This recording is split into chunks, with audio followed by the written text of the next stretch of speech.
Hi, I'm Marcel Anderson, and I'm currently the Deputy General Counsel for Resorts World Casino New York City. I'm here today with one of my mentors for the past 17 years, Khadijah Sharif-Drinkard, who is currently the Vice President and Associate General Counsel of Viacom Media Networks and BET Networks.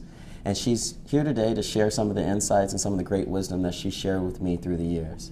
Khadijah, thank you for being here today. Thank you. Thank you for having me. You've accomplished so much in your life thus far, and I mean, there's so much more to accomplish. What advice would you give to Khadijah at 21, or college-age Khadijah? You know, I would say to myself at 21 that, not to let go of my dreams, that in fact that all dreams are possible. And, while we know there'll be challenges, that they're not insurmountable.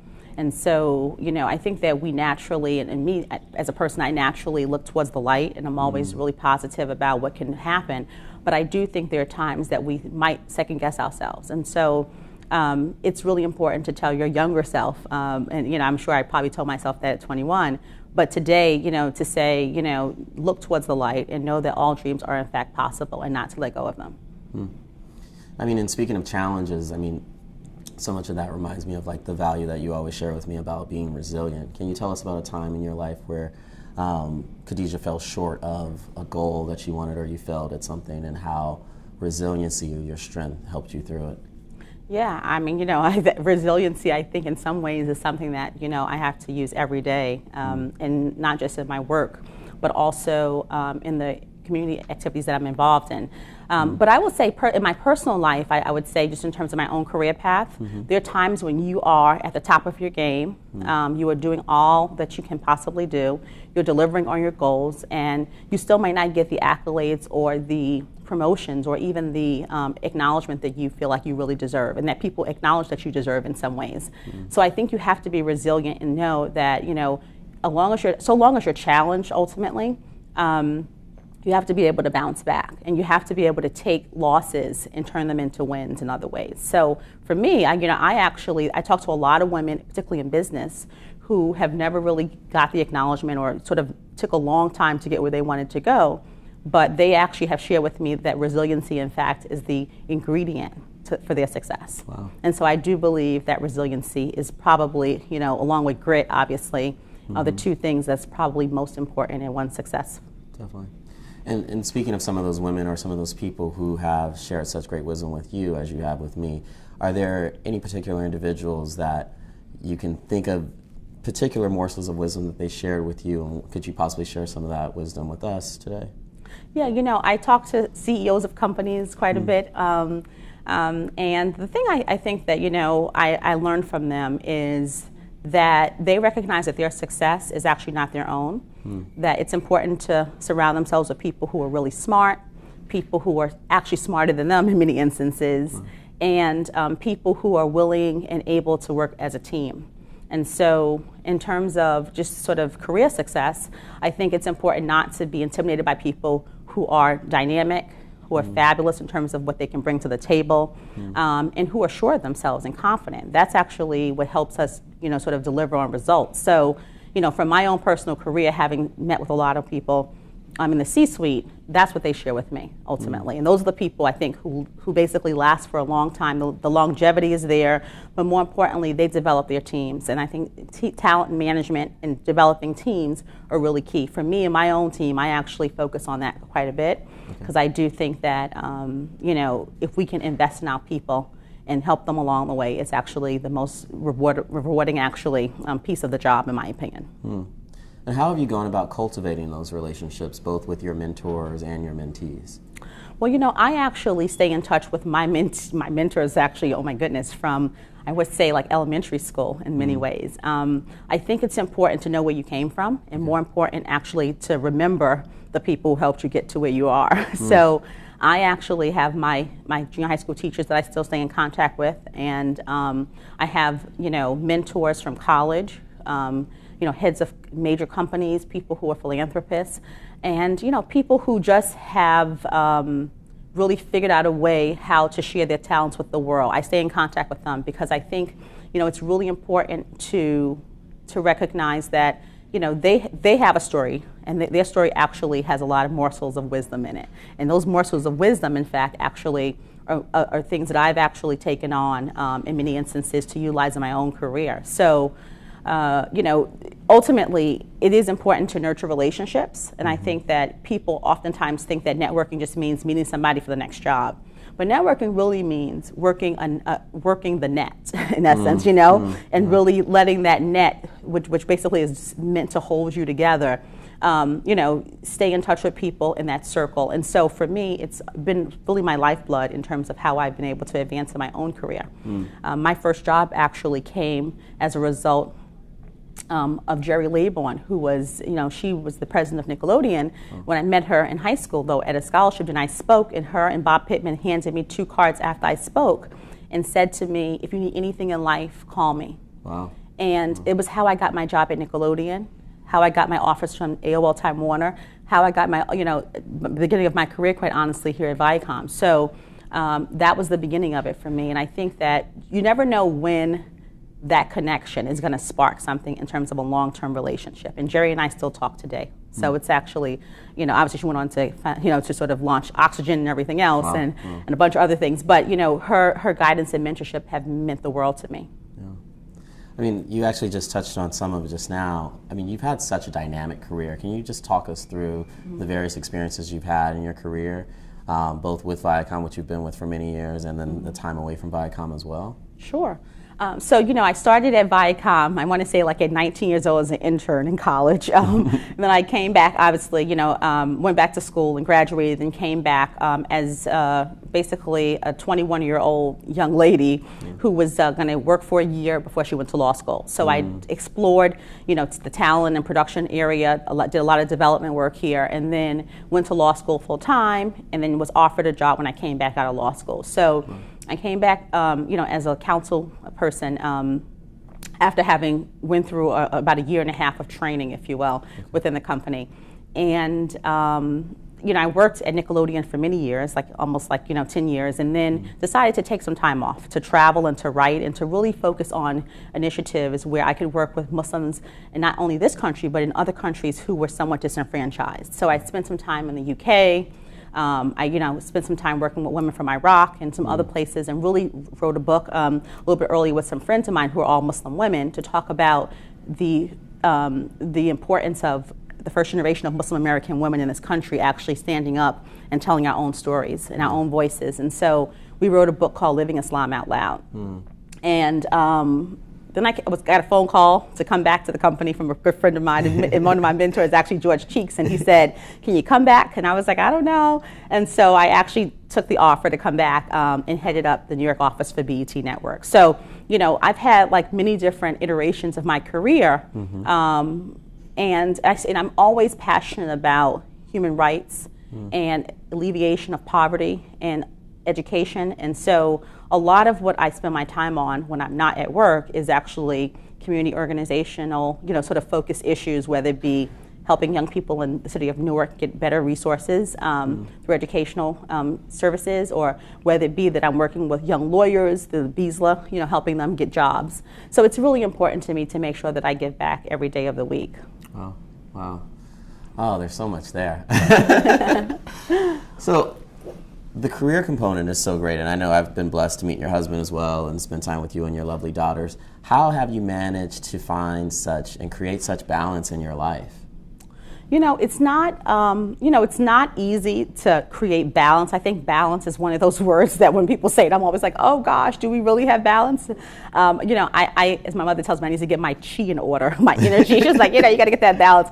But what I think that what I know is that, I've been blessed with so much, not even materially. I'm just talking about in terms of the breath that I have every day to start anew, the opportunity to sort of change something and put my impact on my stamp on something to make an impact.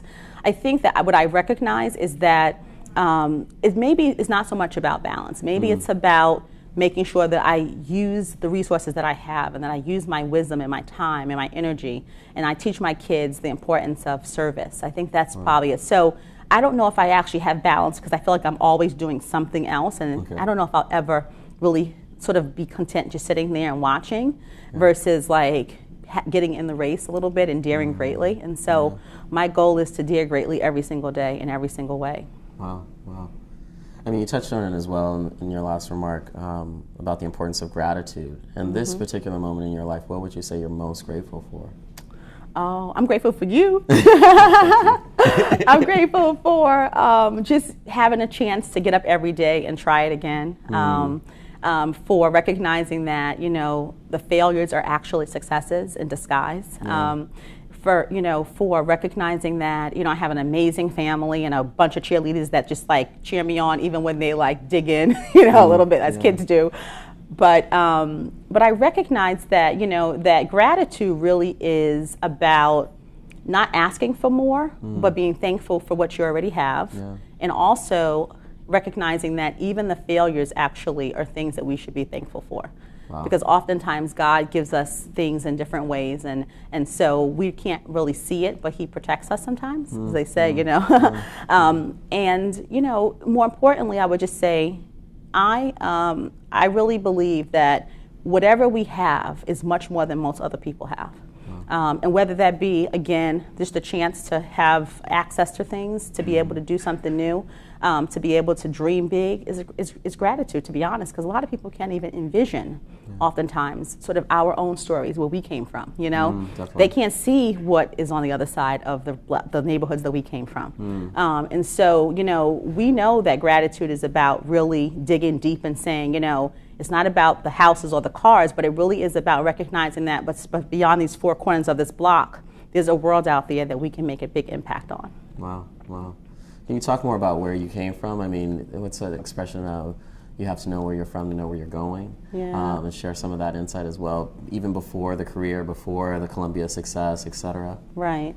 So, I grew up in Harlem, and, you know, at the height of, as I call it, the Reaganomics movement, in a lot of ways where, you know, I feel like, you know, we were already poor, but we just became a lot poorer. It was like some of the hardest years of our lives, actually, in terms of not having resources, and my mom really struggling with us to make sure that not only, you know, obviously that we had food to eat, but just to make sure we were safe in Harlem. So, but I always knew, sitting in my housing projects, looking out the window as I watched the train go by, that there was something that was going to happen to me that was great. I just knew it. I just felt like God put me there for a reason. I knew, more importantly, that, you know, He said, well, you're here now, but this is not where you're meant to be at the end of the day. This is where you need to be at this point so that you can actually show your greatness in some way. And so, I tell the story all the time about how I used to think back about meeting Nelson Mandela. I looked out my window one day, and I never forget, it was a story on the news, and Nelson Mandela was still in prison.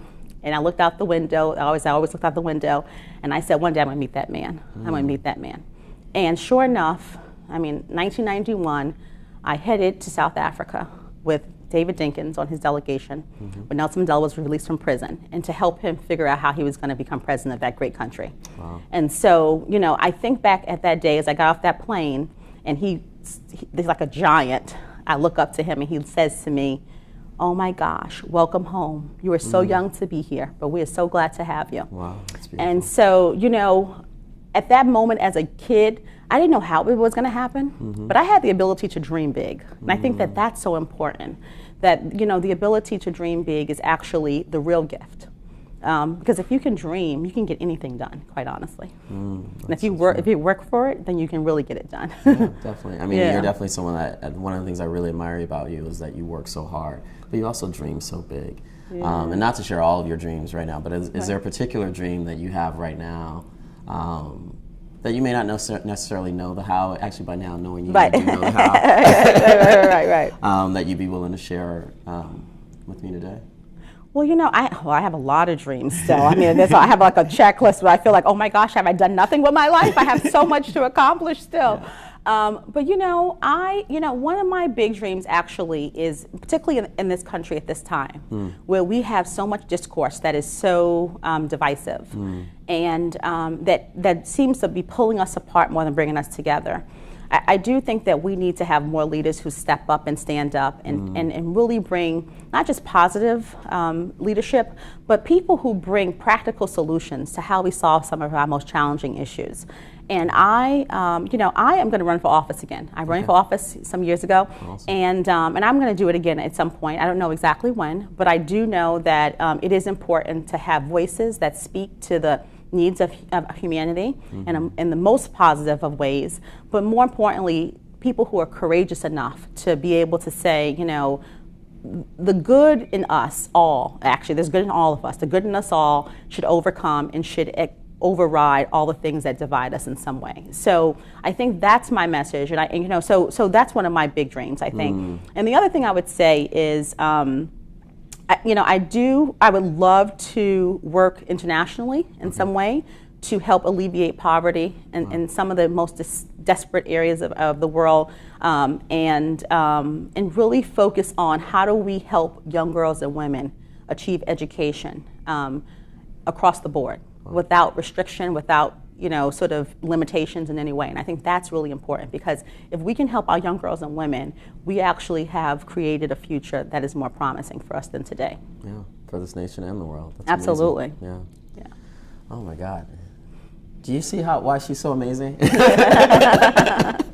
cute. Let me see, what else? Oh, I think this is probably one of our last questions, but it seemed to be one of the themes throughout this entire conversation. In the very beginning, you talked about being guided by the light, and then the work that you did with Muslim women. Can you talk about the role that faith has played in your life, in your career and personal life, et cetera, but more so probably in your success that we can focus on today? Absolutely.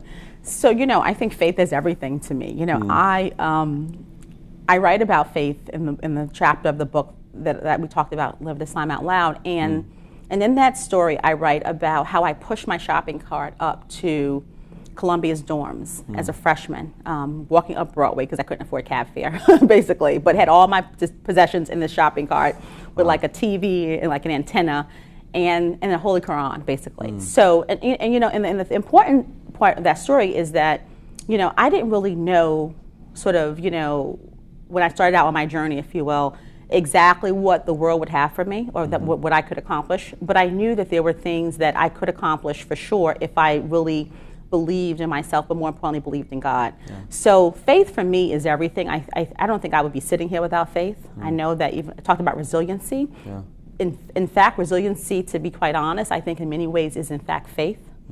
It's rooted in faith because it's the belief that you have the ability to bounce back and to come back, and that there's something greater than you that helps you do that. And so I don't really take credit for resiliency. I just recognize that that resiliency actually is in fact God's way of saying, oh, I'm reminding you that you have it in you. Wow. And that I can actually make whatever I want to accomplish actually happen. So, I'm just I'm a person of faith. I am, and I think that in order for us to do big things, we have to be. Wow. Thank you so much, Khadijah. You're so amazing. I love you, and I look forward to you running for office because I'm definitely helping to fundraise. I love it. Thank you, Marcel.